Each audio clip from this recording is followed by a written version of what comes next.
Good. Thank you, Mr. Williams, and a pleasant good afternoon to everyone. This afternoon, my task is to provide you the Health Emergency Operating Center Situation Report. The World Health Organization confirms that there are 5,204,508 confirmed cases of COVID-19 at present. Now, this represents an increase of over 200,000 cases based on our report on Friday. So between Friday and today, Monday, we've seen an increase of over 200,000 confirmed cases of COVID-19 globally. There are 337,687 deaths due to COVID-19 internationally, and this represents an increase of almost 10,000 deaths between Friday and today, Monday. I wanted us to pause on this slide. The coronavirus emanated from Wuhan City in China in December of 2019. The virus traveled through Asia, and then it went to Europe. In Italy, the virus impacted 229,000 persons plus to date. It has left over 32,000 dead in Italy alone. The virus then made its way through to North America. In Canada, 82,000 persons, over 82,000 persons are impacted. It has left a death toll of over 6,277 in Canada alone. In the United States, 1,568,000 persons impacted, and the death toll is now fast approaching 100,000. In Brazil,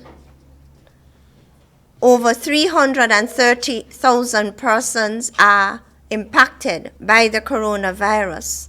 The death toll is over 21,000. The Caribbean is right in the middle. So you realize the virus is circulating around the Caribbean region. The data coming out of PAHO today tells us that in the region of the Americas, 81% of all cases and 84% of all deaths currently reported are from the United States of America and Brazil. And so I want to pause and tell, I want us to note that even though we do not have any cases here in St. Kitts, and even though the numbers are much lower in the Caribbean area, we are not out of the woods. We are still in the middle of the COVID-19 pandemic. In the Caribbean region, particularly 33 countries, areas, or territories, to date we have 23,168 confirmed cases, 10,000 of whom have recovered, and 796 deaths.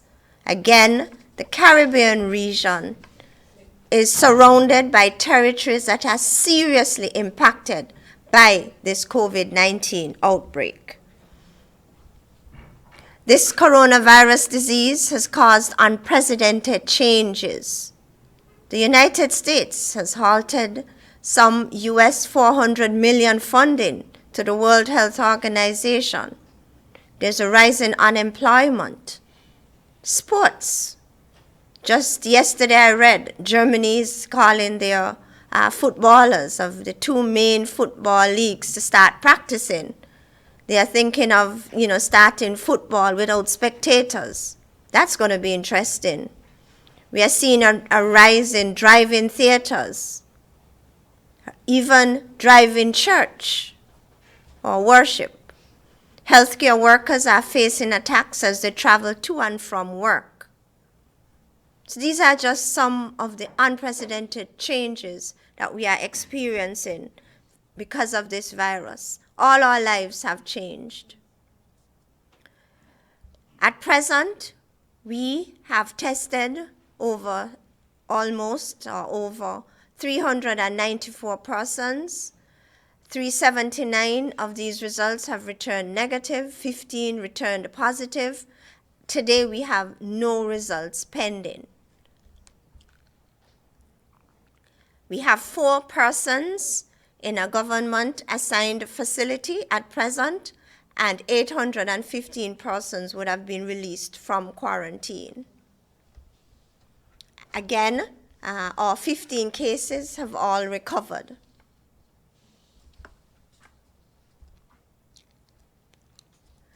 Okay, in our news bulletin this afternoon, we are going to talk about treatment, the clinical treatment of the new coronavirus disease.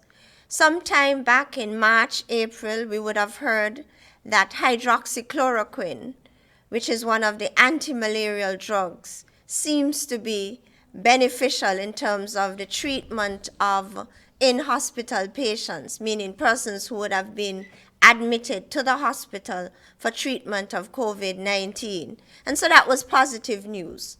However, just a few days ago, the Lancet, which is a renowned journal, peer-reviewed journal in the medical field, they published a very interesting article based on what the scientists have found. They conducted a multinational registry analysis, and they found that the use of hydroxychloroquine or chloroquine is really not very beneficial or not beneficial to in-hospital patients who are diagnosed with COVID-19. In fact, they found that there is an increased tendency for cardiovascular complications when these patients are given hydroxychloroquine, and increase in the numbers who have died. Next. So in conclusion, seriously ill COVID-19 patients who were treated with hydroxychloroquine or chloroquine were more likely to die or develop dangerous irregular heart rhythms. And this is according to an article published in the Lancet a few days ago. Thank you.